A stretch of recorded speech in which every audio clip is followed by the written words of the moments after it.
Hello, everyone, and welcome to another fully live episode of Hacking with Friends. My name is Cody Kinsey. I'm a security researcher with Varonis, and today we have on my co-host on the Cyber Weapons Lab show on Nullbyte, Nick. Nick, thank you for joining us again today.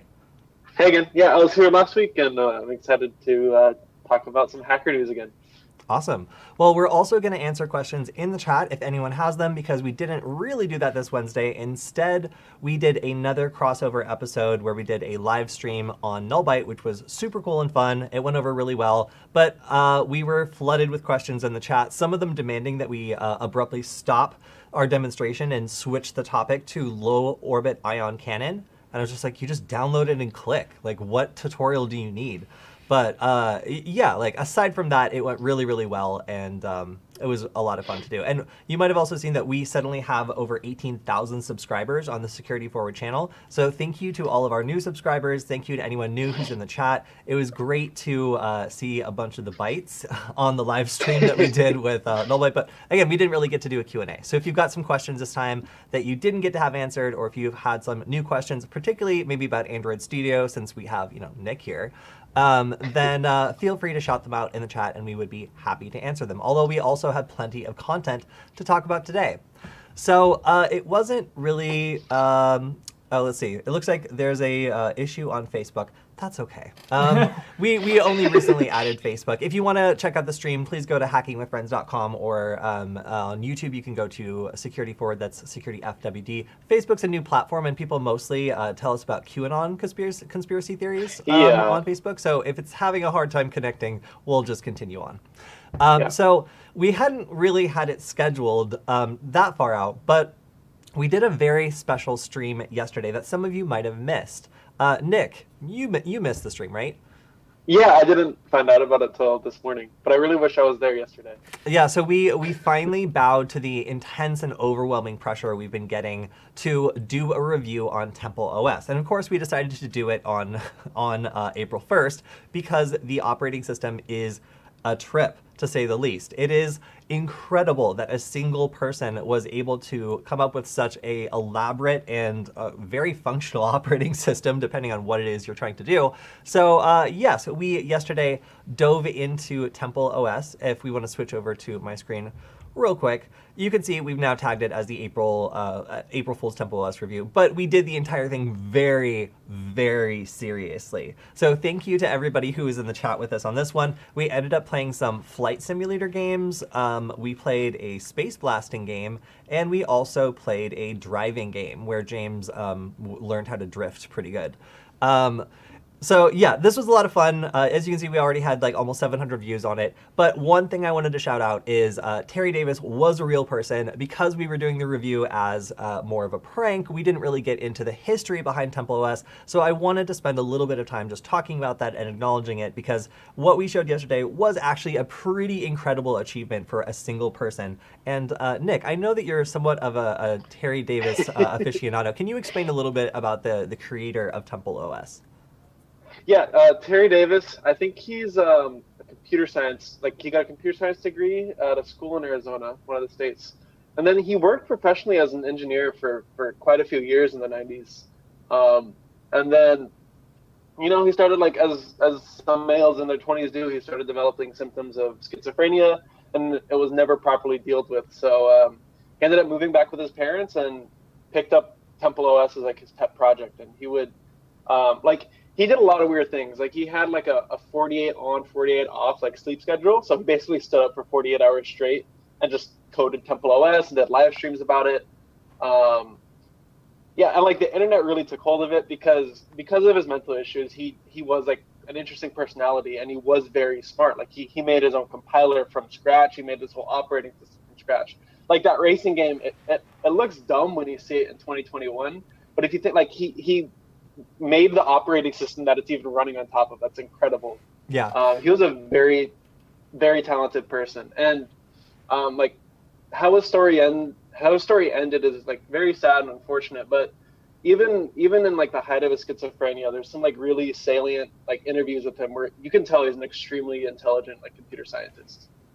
Yeah, and of course, like the schizophrenia really caused him to do a lot of things that are obviously inappropriate. Like he made a lot of racist statements. He made a lot of statements that were super controversial. But really, like when you have someone who is severely mentally ill, especially when they're living in a time where there's not very good treatment for this, and he was never properly diagnosed. You know, it's a very sad story, but it is a fascinating testament to what one individual can do.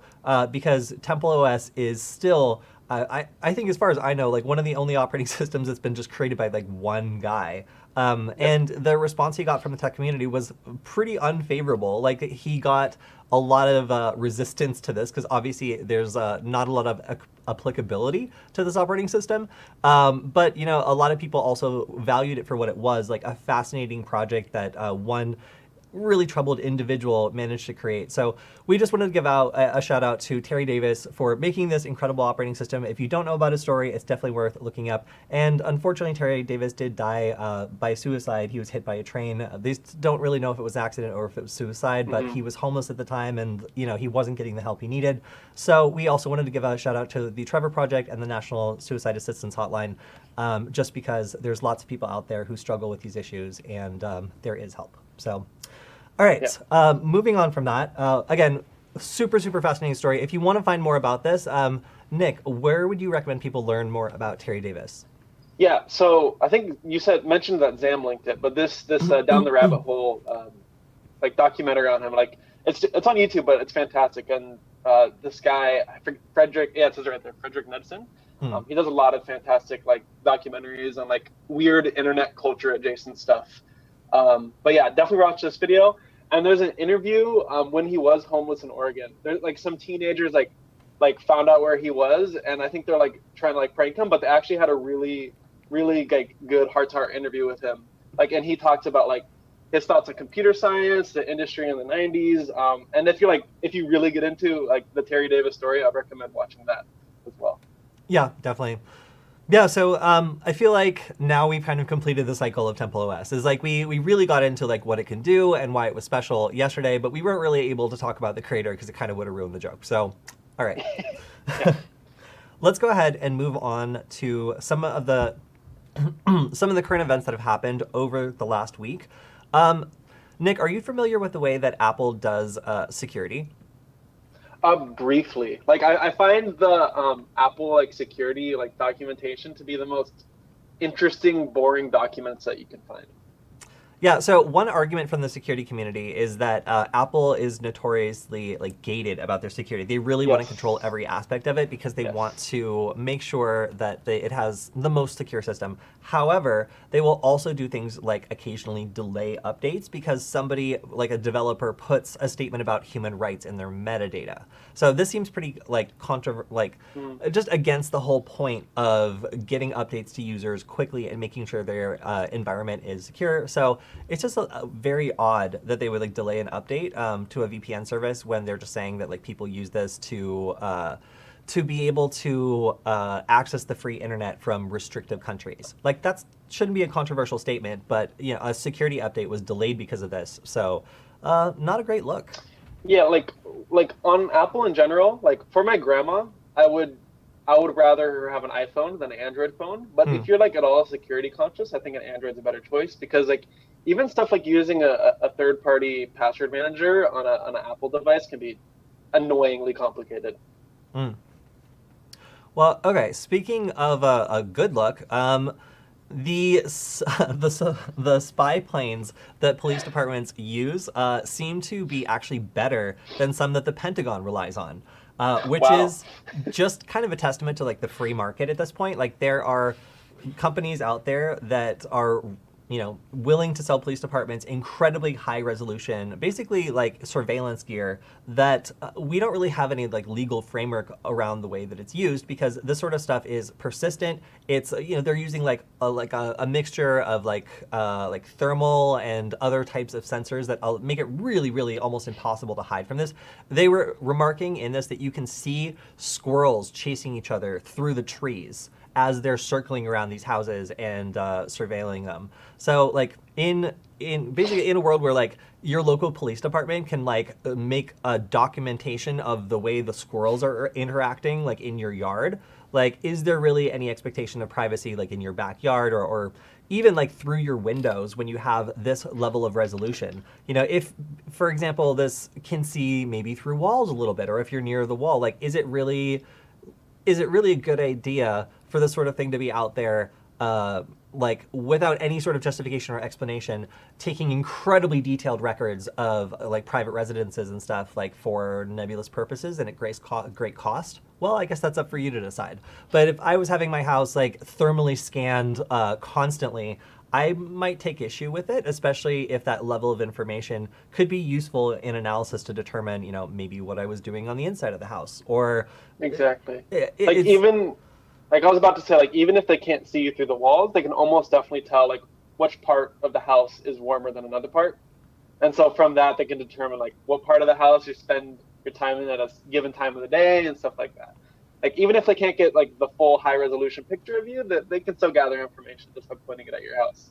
Yeah, a lot of my mutuals, particularly in Minneapolis, have complained that there's nearly constant helicopter and plane surveillance of the city by the police department, and it reminds me of living in Los Angeles and just like hearing helicopters over our like bad neighborhood constantly. But like this is not in response to any crime in particular. Like some of this is just like a policy where they have like constant monitoring on certain areas.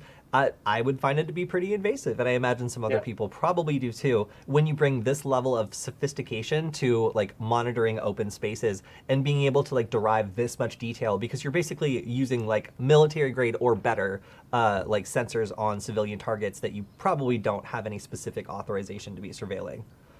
Yeah. Yeah, and like in Minneapolis, it might be doing with because I think the trial is starting this week. Yeah. So the police might be Well, on high alert. it's been like this for a year. You know, like every night, like some of the researchers who I think Ian Coldwater is the one who has pointed this out a lot. They just have to deal with like constant surveillance and noise in the city center, and it sucks.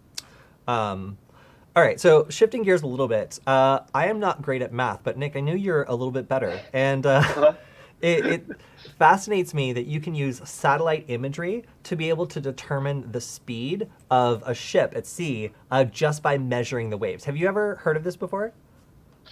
It makes me think of how submarines use like sonar underwater, but this is a little different and it's two-dimensional. Yeah, so this is a fascinating article. If you guys want to take a look at it, actualcontrol.substack.com, the SpaceSpeedometer. Like, this is so cool. It basically explains what a Kelvin wake is and how you can determine the speed of whatever object is moving through the water by measuring the Kelvin wake. So it goes on to like show that you can actually see these wakes from space using like just available commercial images. So they go on to analyze like aircraft carriers. This is a Chinese Navy type 094 ballistic missile submarine. And they can see, which one is this? Oh yeah, this is a helicopter carrier. You can see the Kelvin wake here, and just by looking at the distance over the total, or how many there are over the total, you're able to determine the actual speed. So this fascinated me because like I struggle to find fun and useful applications for math. And this is one where like for OSINT people, or anybody that's interested in like like aircraft tracking or like ship tracking, like this ability to just eyeball the speed of an object from the air is really, really cool. And because there's pretty good scaling tools to be able to determine like the actual size or distance of an object from a satellite image, that makes this a really practical technique to be able to determine how fast a ship was moving and maybe like where its range would be if it was continuing that course and speed. So yeah. It makes me wonder if there's already an online repository of people finding military vessels on Google Maps, because that sounds like a good like computer vision project or like a good AI project. Just scanning Google Maps and trying to find like military vessels. Yeah, and this almost seems like one of those like hackathon projects where like if you gave like a smart team of like CS students like a day and like a bunch of caffeine, like they could probably automate this process to some degree to just make the speed like pop up next to the ship or something. See, there you go. You tune into the live stream, you get free hackathon ideas. Yeah, there you go. See, win your next hackathon. Oh yeah, I was just remembering that I'm wearing the NASA Space Apps Hackathon shirt. Yeah, I have to represent that. If anybody else participated in the NASA Space Apps Hackathon, it was a worldwide hackathon where different local groups get together all over the place, and we did it at Pasadena City College. And I was just remembering how one of our friends stopped talking to me because I told him that his application of using machine learning to determine whether or not Mars was dusty was unnecessary because you could just like look and see whether the image was clear, and never spoke to me after that. So, all right, definitely worth checking out. We have I guess I'll say, controversial new episode of Hack 5. My tweet got misformatted, and I deeply regret this. But anyway, we dropped a new episode on Hack 5 that was the IoT security nightmare. How bad could it be? So a lot of people talk about like IoT devices being a threat, but like what is something we can actually do relatively easily to mess up Michael's new smart home that he dared to try to set up? Well, we did a whole episode on it. It went, I think, very well, but it is also one of the most hated new episodes on Hack 5.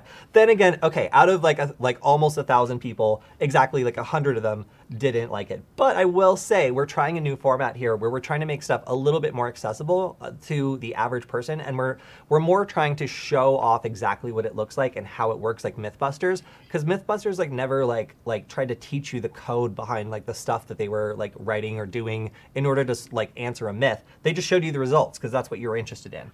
We kind of took the same approach on this, and apparently some people didn't like it, but a lot of people also did.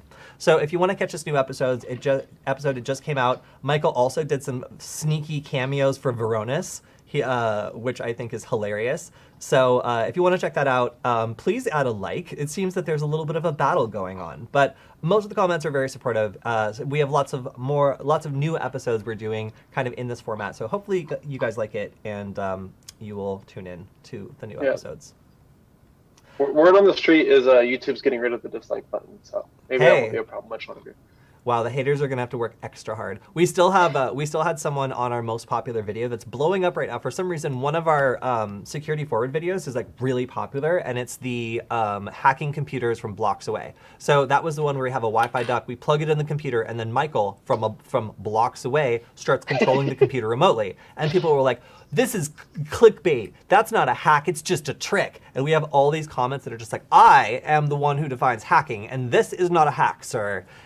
So like we've got a lot of people who have issues with that, but maybe they'll come into the chat and say it to my face, and we'll answer the question there. But anyway, so I wanted to give a shout out.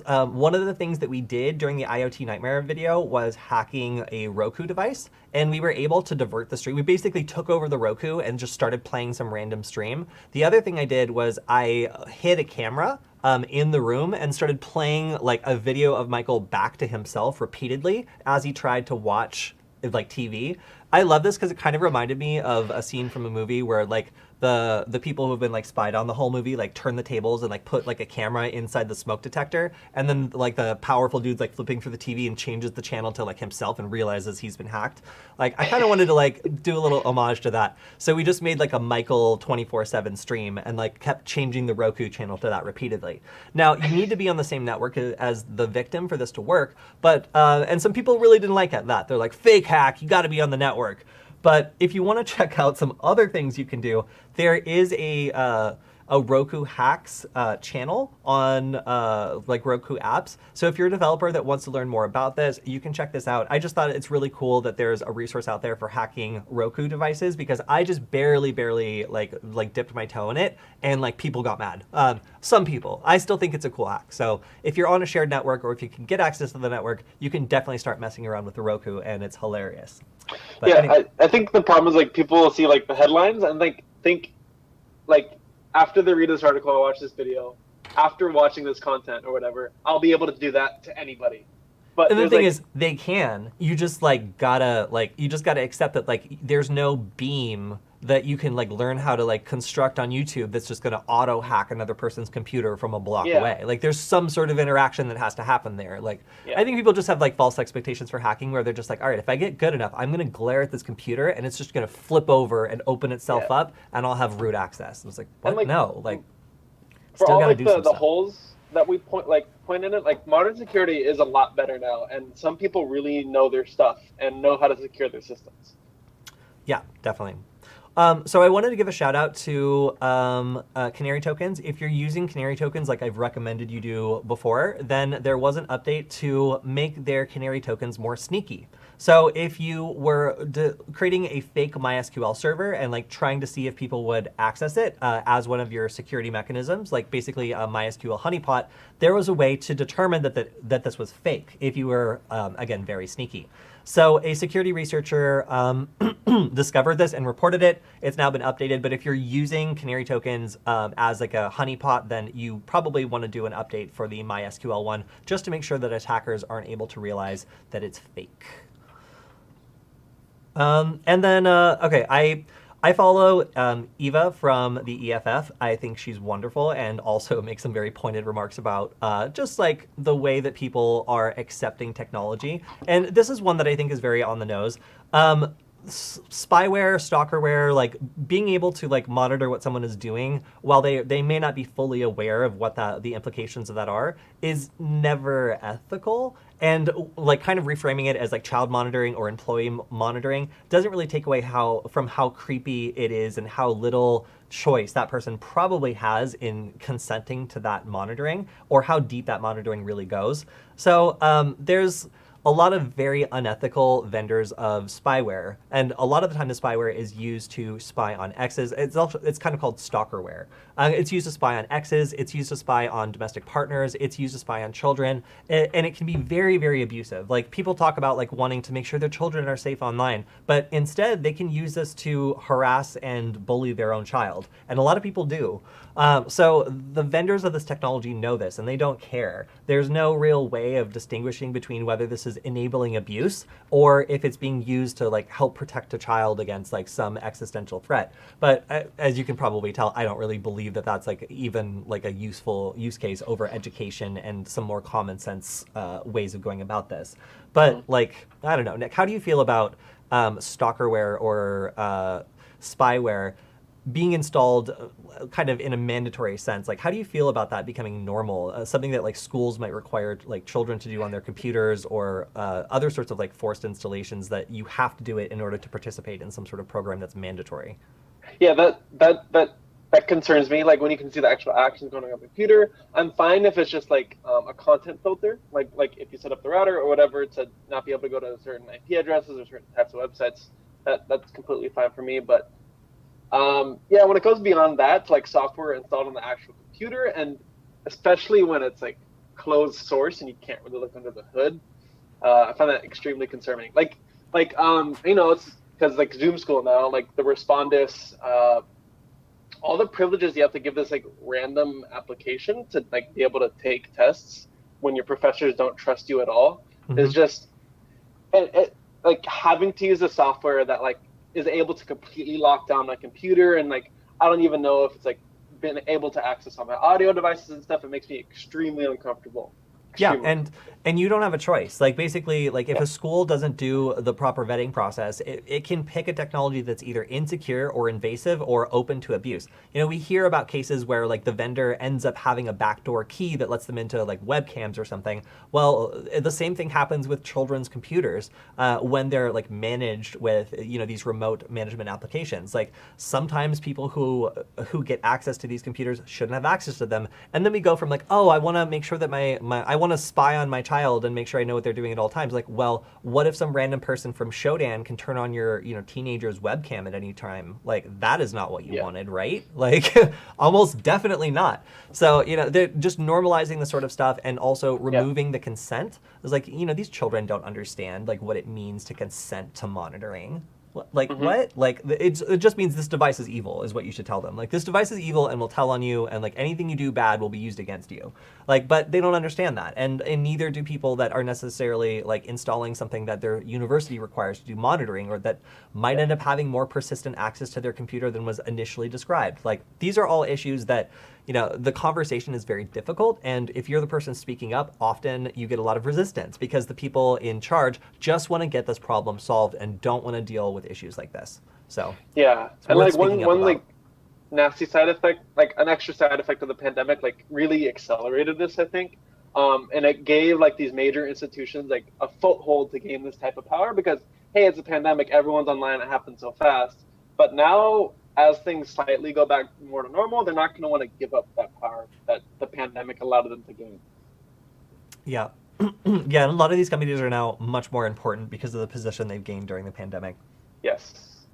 So I'm going to end out the news section with just showing something that's still coming soon, but it looks really exciting. If you're into tracking things and you don't want to be like sitting there, I guess, doing boat math, then there's a new Flight Marine Radar Traffic 48 that's coming out. That's Marine Traffic and Flight Radar 24.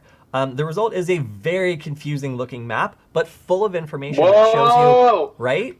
Is that an April Fool's? No, or maybe, yeah, okay, dang, it might be an April Fool's. Oh no! All right, so, gotcha. All right, so Michael came back to let me know that this was possibly not real. I guess the first indication might be just like the sheer amount of confusingness of this map. All right, so maybe don't look forward to this coming out, you guys.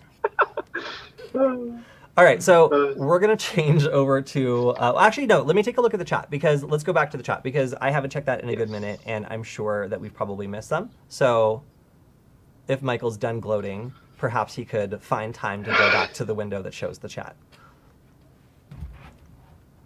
Oh, unless he doesn't know how. No, it's fine. I'll just pull it up here. He's trying to hand me a computer. There we go.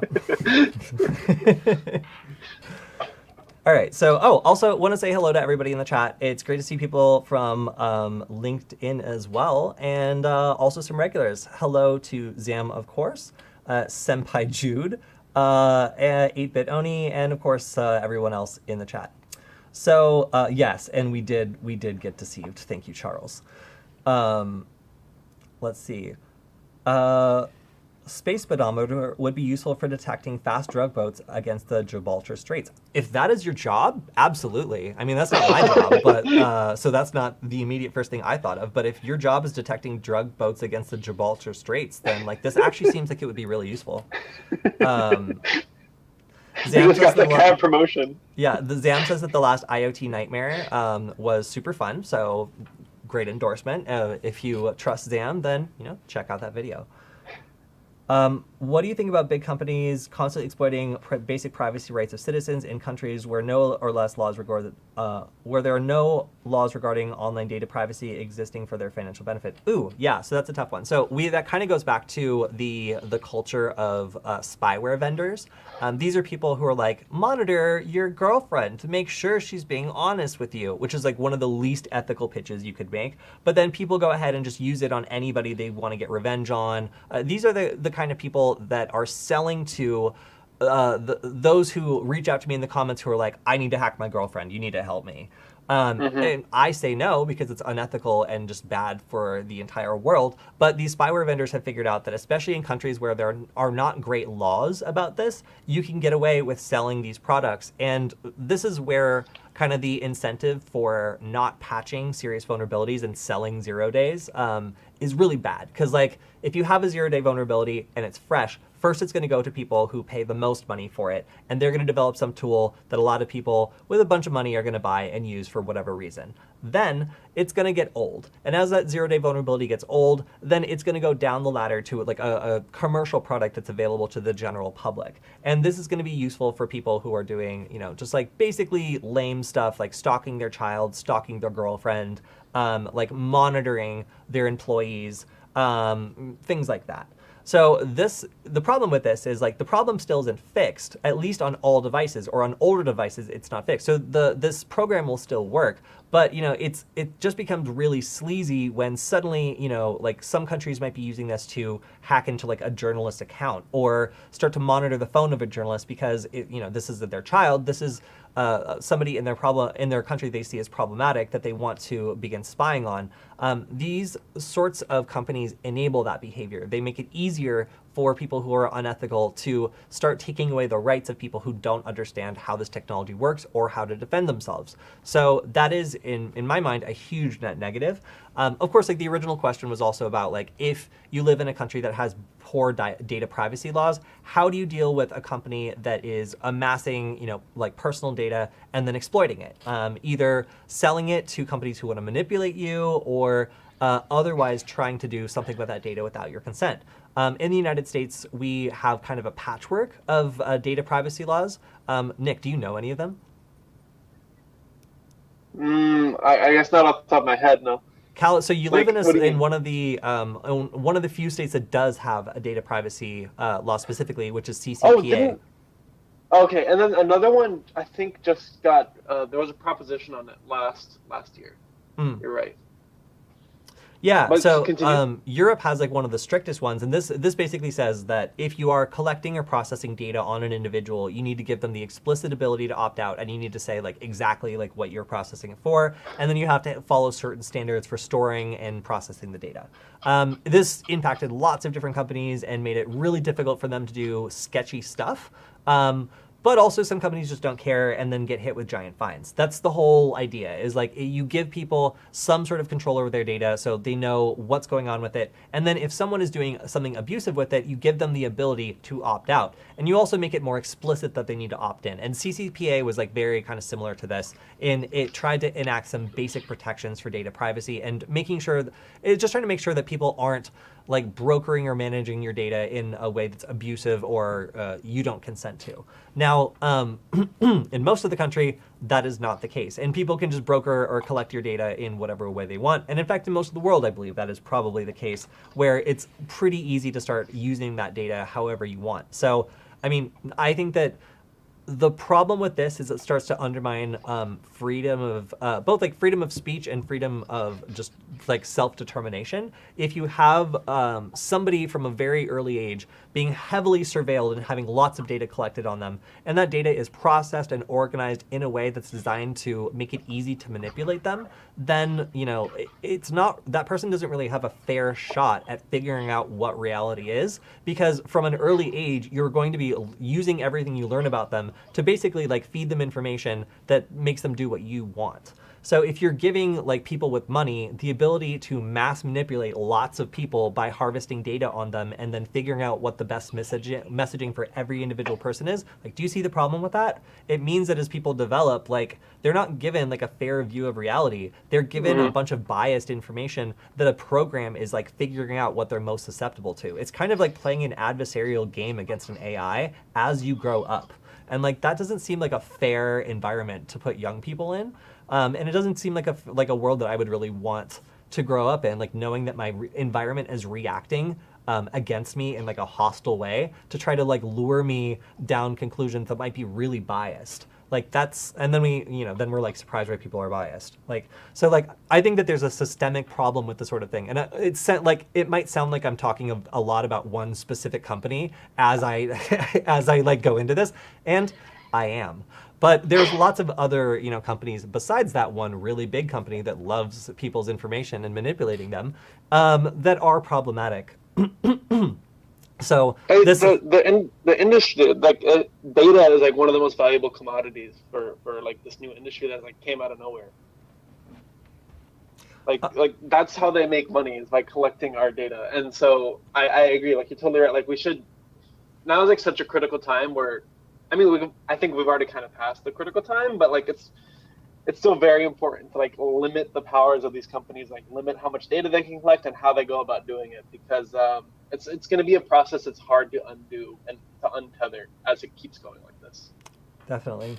Okay, yeah. So we had one question in the chat that I feel like deserves an answer, and that was how do you avoid your devices showing up on Showdown? Nick, do you know? I mean, I'll make sure like the port is filtered. I would make sure, like, I'm very hesitant to port forward anything on my router. Yeah, I don't know. There's probably more things I could do. What would you do? Well, for one, I have a funny story. So we did an episode on hacking security cameras, and we had a device that somehow like configured itself to be available to the internet. So at one point, we did a video on Nullbyte about hacking security cameras. We set up the security camera, and then I was like, I wonder what would happen if I just typed my own IP address into Shodan, because I just got a Shodan account. So I did, and it was just that webcam. Like if you navigated to my IP address, it just dropped you at the like interface for the webcam. It was so dumb. So like for a good like month or so, anybody who had my IP address could just look into my front yard, which admittedly is fascinating because we lived in a pretty rough neighborhood in Los Angeles. So like, you know, some like sketchy dudes would walk by occasionally, or like some people would be like huddled in a corner, like having a conversation, exchanging objects. But like, you know, like overall, it was very spooky to realize that I had a device on Shodan, or that was just available for anybody to connect to and see. So the first way to make sure that your devices don't show up on Shodan is look at your IP address and type it into Shodan and make sure they're not, because you never know. With the free account, you can still see if anything, like if your IP address is like displaying anything on the internet, right? Yeah, exactly. Okay. So that's, I mean, just check is really the best way to first get started. But then like any port forwarding is going to obviously expose the device to the entire internet. So as soon as you do port forwarding, you can just expect that your device is going to be exposed to the internet, and it will be indexed by Shodan. There's no real way of avoiding it. Like once you expose it to the internet, you just have to anticipate that people will be able to see it. I mean, it's not hidden. You're not going to like put it in some dimension of the internet that no one's looking. Yeah. Like if it's going to be accessible. That's the trade-off. If you want to port forward something, obviously you want to be able to access it from anywhere. So that's the trade-off. Yep. All right. Oh, whoa, this is a LinkedIn comment. I came across a remote freelance job where the client was asking for a monitoring bot to watch what his or her employees were doing at work.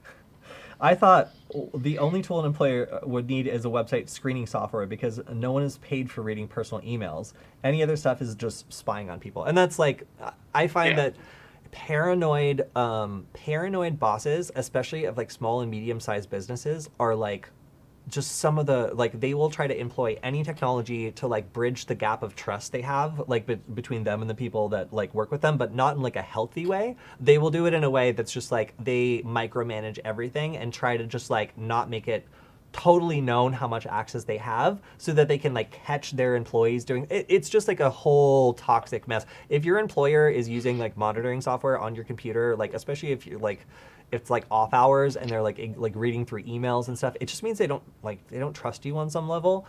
I mean, every big company is going to do some level of monitoring on, you know, stuff to make sure that it's not being abused or it hasn't been breached. But like if you're getting to the point where like you're watching what people are doing on their computers, you're going through their personal emails and try to like suss out more details because they accessed a personal email account at work, like that is not useful or helpful unless you work at like the CIA and that person is like a Russian spy. Like, and then I think you have other resources besides like some like crappy like monitoring bot. So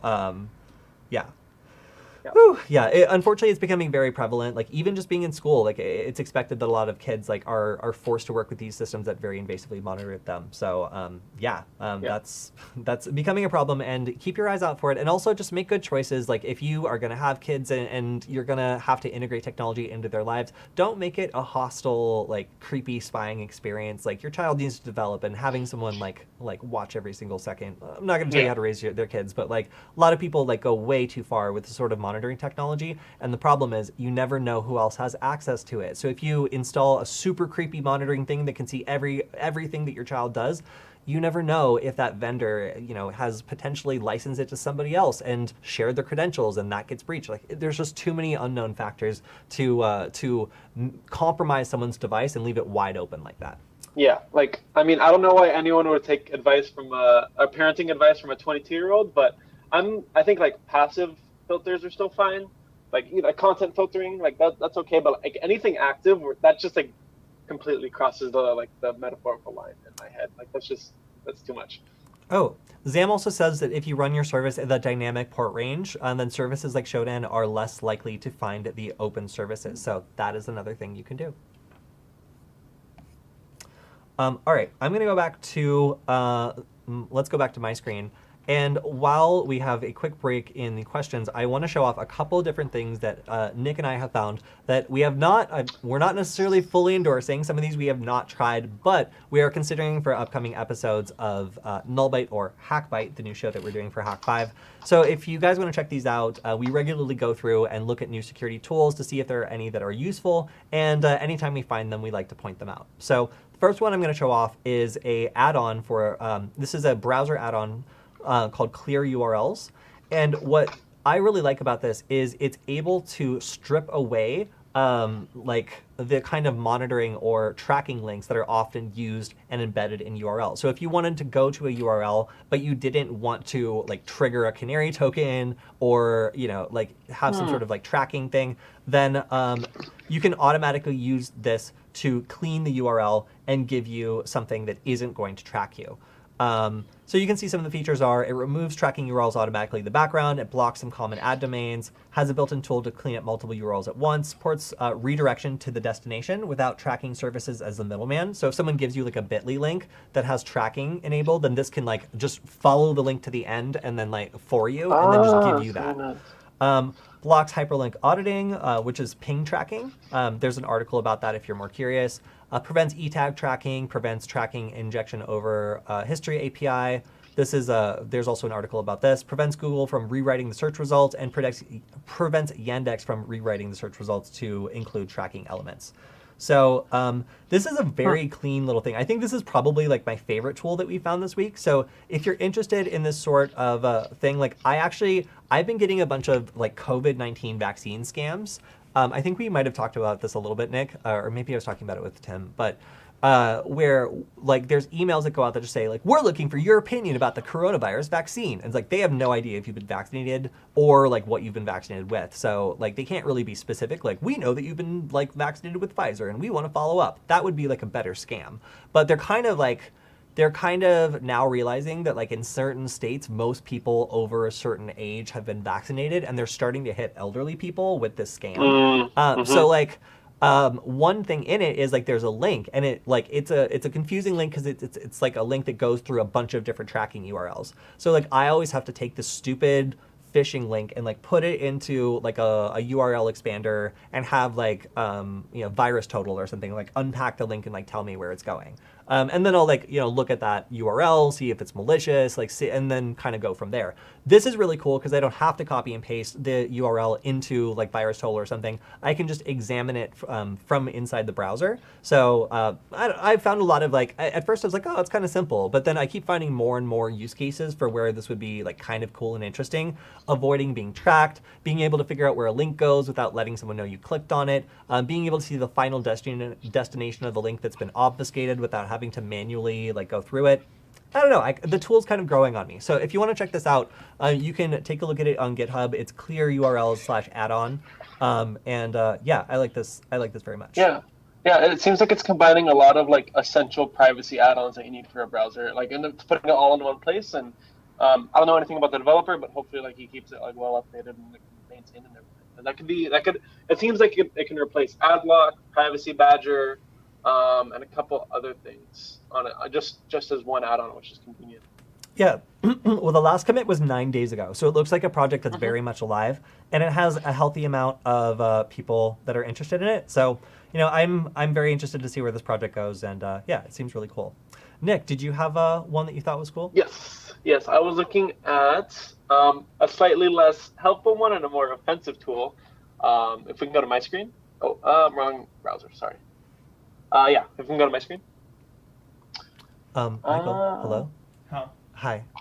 We're still doing the stream. Could you switch over to Nick's screen? Oh. Great. Sorry, I was. Yeah. There we go. He took a nap.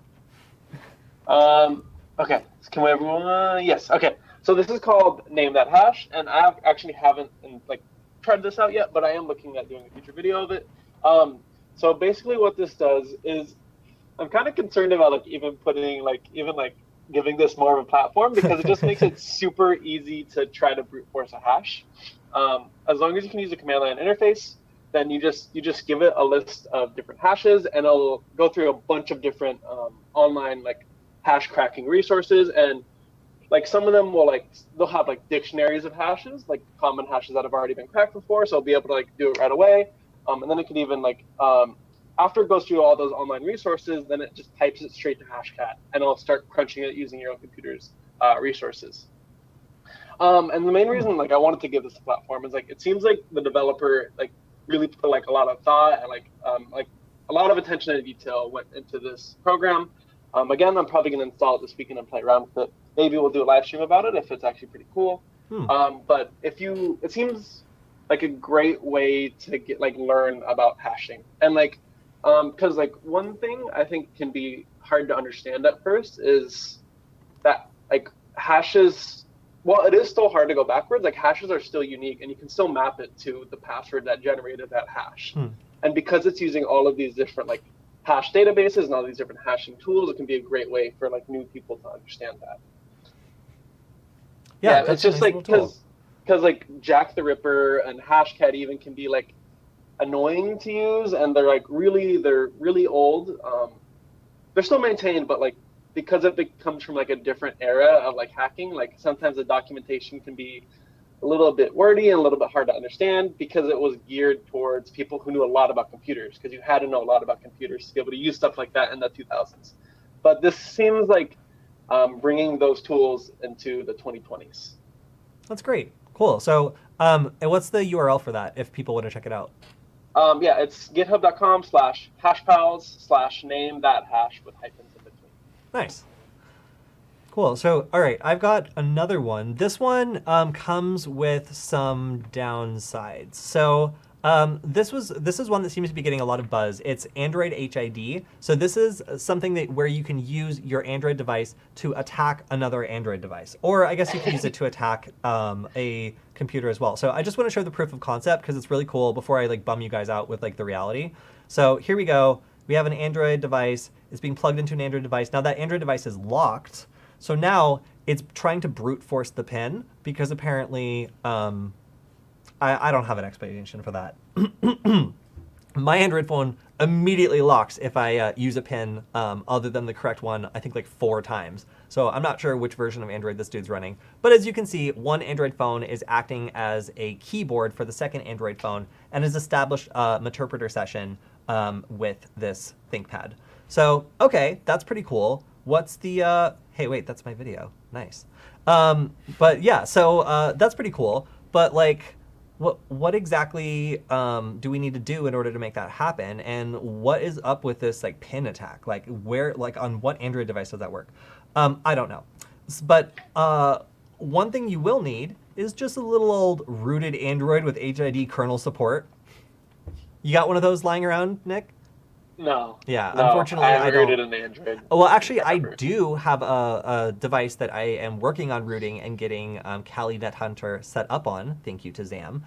So I in fact will be able to do this eventually, but it is kind of a bummer that, of course, you need like a rooted Android device in order to do this. Like, not everybody wants to root an Android device, and we've done like a whole series on like why it's annoying, and you should just use Android Studio instead. Never root your personal device. Please don't do that. It opens up to so many security risks. Yeah.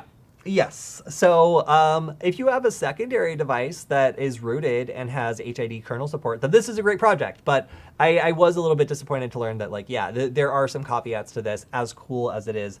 I'm sorry. I need to read up about this Android pin brute forcing because, you gotta, like, I understand how they talk to each other, but, like, I don't understand how to...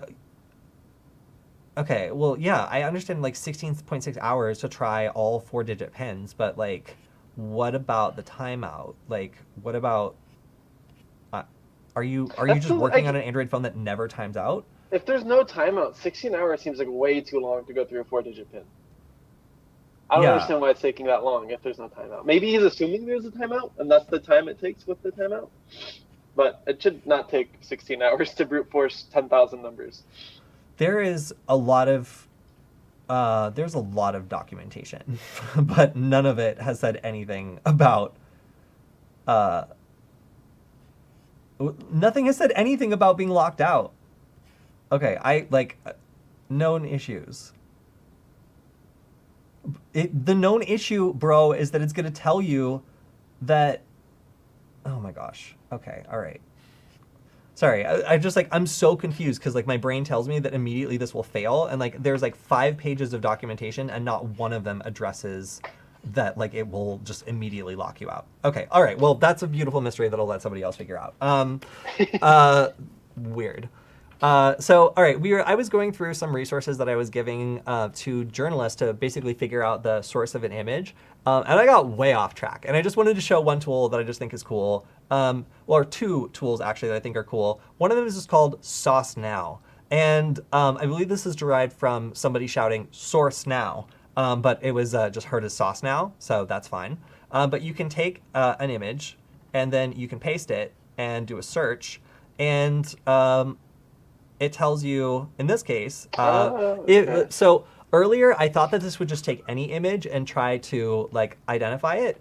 So I took a picture of Michael from one of our like YouTube videos and I uploaded it, and it's like, this is Hey Arnold. I'm 30% sure.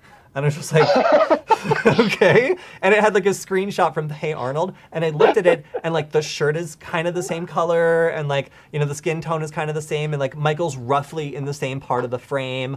And I was like, okay, so this is actually like trying to source like movie clips or like things like that. So it looks like it's not like a complete search, but it will take a single frame and then try to identify like where it's from, and it's capable of searching through like old TV shows. So if you see something that's like just a confusing screenshot, then this seems to be able to like place where it's from. Now the other one is apparently more specific to just anime, but you can also take a single frame, drop it here, and it will not only identify it, but it will also play the scene that that it's from, which I think is pretty. Like, Nick is just like, how is this different from a reverse image search? Well, it literally plays the scene that the still is taken from. I don't know if this is going to work on everything, but you know, if you're ever doing some sort of search and you're trying to figure out like where something is from, then I think it's super, super cool that you can actually like watch it play back like the frame that it's from. So just a little resource. Again, maybe not super hacker related, but you know, what are you going to do?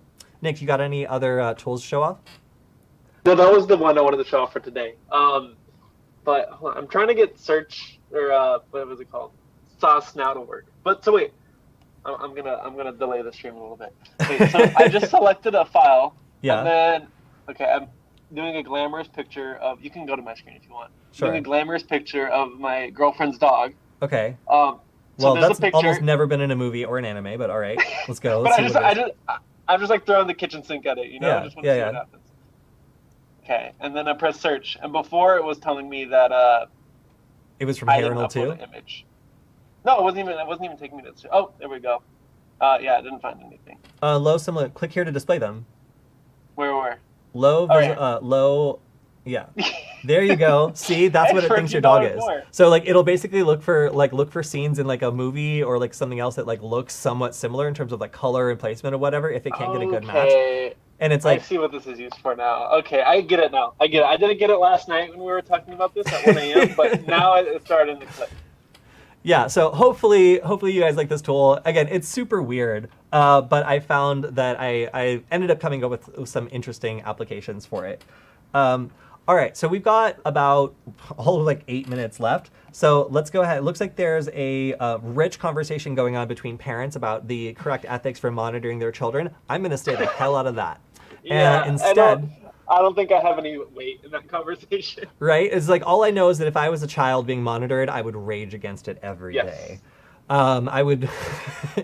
I don't want to. Yeah. But anyway, so let's go through a couple interesting news items before we close out the stream. One of them is a new piece of ransomware that uses Windows Safe Mode to attempt to do the encryption. So this isn't always going to work because sometimes if you go into safe mode, like certain file shares won't be available, but it makes the interesting assumption that your computer might be more vulnerable because it might not be running its antivirus program when it's put into safe mode. So, again, like I'm not sure if this is actually going to be super impactful, but it is really interesting that it will just like reboot your computer into safe mode and then attempt to do all the bad stuff that it might not get away with if it was up against an antivirus program. So I just think that it's kind of hilarious that this developer is just like, I could try to avoid the antivirus, but you know, why don't I just shut it down? Like, just get rid of the antivirus so it's not even running. Gonna go one time. Yeah, there's also some in AstraZeneca. That's funny. Yeah, there's also some variables that are just like very anti-French. So there's also some variables that are named after vaccines. Whoever made this seems to be really angry about like French political affairs because they've like named a number of their variables like after like anti-French things or like current issues in France. That reminds me of the tweet we were talking about last week, where a guy found some ransomware that like a teenager made, and there's just a bunch of curse words and racist terms as the variables. Yeah, exactly. Yeah, so like sometimes we see like interesting pieces of malware that like just take a new or different approach, but aren't super sophisticated. And I feel like this is a great example of one of those. All right, so we're also seeing like an interesting story about ransomware admins refunding victims their ransomware payments. So this doesn't usually happen, and actually is a little suspicious. But apparently, somebody running the Ziggy ransomware shut it down in February, and then the administrator of the operation said that they were sad about what they did and decided to publish all the decryption keys and refund the money that they had collected. Now, this I kind of almost wonder like what the backstory is behind this. Like maybe they just like. Did they ransomware the mafia and someone broke their kneecaps and like they gotta now say like, listen, we're so sorry. Like I don't know what happened here because like it's not very often that you get an email like this. Good news, we have a plane to return the victim's money. That they must have stolen a lot of money if they have to buy a plane to return it. But yeah, if you were infected with Ziggy ransomware and you paid money, we are ready to give your money back. Send your payment receipt and your computer unique ID to this email. We will transfer money to your Bitcoin wallet address. We want to give back money until 2 weeks later. I love this page. All of your files have been encrypted by Ziggy. Can you imagine how horrifying it would be to see this? But yeah, so Ziggy had a change of heart and you're getting your money back. So if you spent money on Ziggy, then, it's like a little bonus. What a great arc that Ziggy had. What a great character arc he had. Yeah, I hope Ziggy's kneecaps are okay. But after what Ziggy did, I can understand if someone was pretty mad at Ziggy. So don't do ransomware, kids. You could get into trouble. You could have to return all the money and also have to buy new kneecaps. Especially if it's the also mafia. Go through the trouble of purchasing a plane just to return your victim's money. Jeez. Yeah. Wow. Hasn't heard of Venmo? I know. So, all right. So I want to finish this up with another follow-up on the campaign targeting security researchers. So, Nick, I know you've received a couple like weird DMs on Twitter, but I think I've received a whole lot of weird DMs on Twitter. Mm-hmm. And a lot of them are asking me to check out software, try out this new tool, help with this tool that I'm doing, look at the 0 day. And like after the North Korean campaign that basically created like a fake company, that was like a security company that then paid real security researchers to write articles and spread malware while also directly DMing researchers and trying to get them to like open infected projects and go to websites that were embedded with Chrome 0 day vulnerabilities. I'm not super eager to jump into your unknown project that I've never heard of that has like 0 stars and also like, nobody knows who you are. We've had to be a little bit more careful recently because this campaign is ongoing and there is yet another chapter. So after being discovered last time, like a couple months ago, they went ahead and just did it again while barely trying to change their tactics. So this was so successful the first time that they just created new social media and LinkedIn profiles and just went at it again. So Securely LLC was the new security company that they came up with. I have to say their branding isn't bad. Like these North Koreans maybe should just make a legitimate security company and do branding for that because, or just do some graphic design. Yeah, exactly. This does feel like a little bit of a ripoff of like the Star Trek logo, frankly. Like this is derivative and like if they were not like actually a campaign of APTs like trying to bamboozle researchers into giving up 0 days, they might get an infringement copyright claim over this.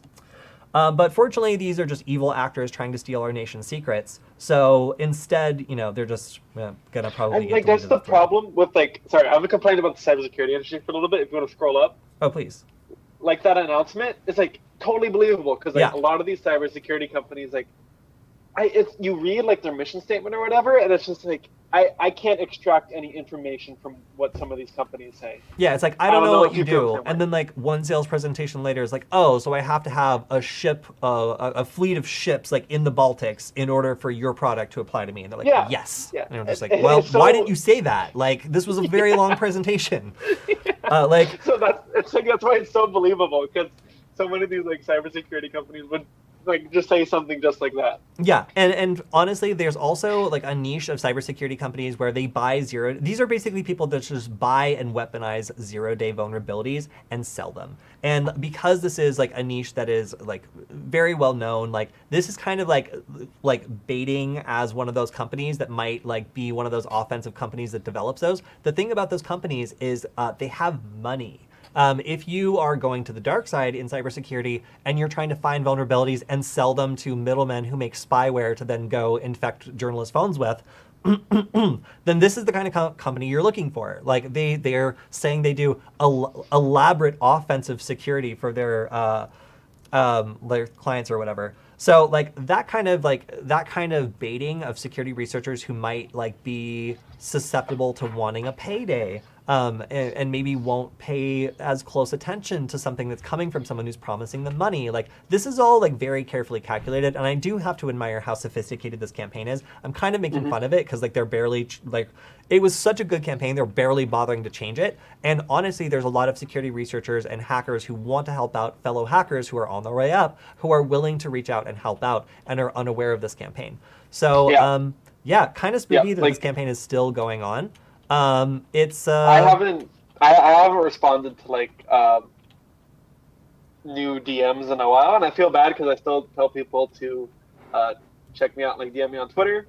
But on that note, I do have somewhere to be digitally, and follow me on Twitter at Nick Godshall. Yep. All right, so Nick's got to run to a class. Thank you so much for joining us today. I think we got most of the good questions, and we went through a lot of really useful tools. So if you want to follow Nick, make sure to check him out on Twitter at Nick Godshall. You can also find him on the Nullbyte channel, as well as coming up on Hack5. So Nick, thank you for joining us today. Yeah, and don't DM me with links, because I won't respond if there's a link. Yeah, sorry, Nick will not help you hack your girlfriend, and he will not open some random project you send to him. Yes. But awesome. So thank you guys so much for hanging out in the chat. It was great not only hanging out with everyone yesterday during our TempleOS stream, but also on this stream as well. If you have any questions we didn't get a chance to answer, please drop them on the SecurityFWD channel, and we will get to them next time. And as always, thank you. We'll see you next time. Bye. See ya.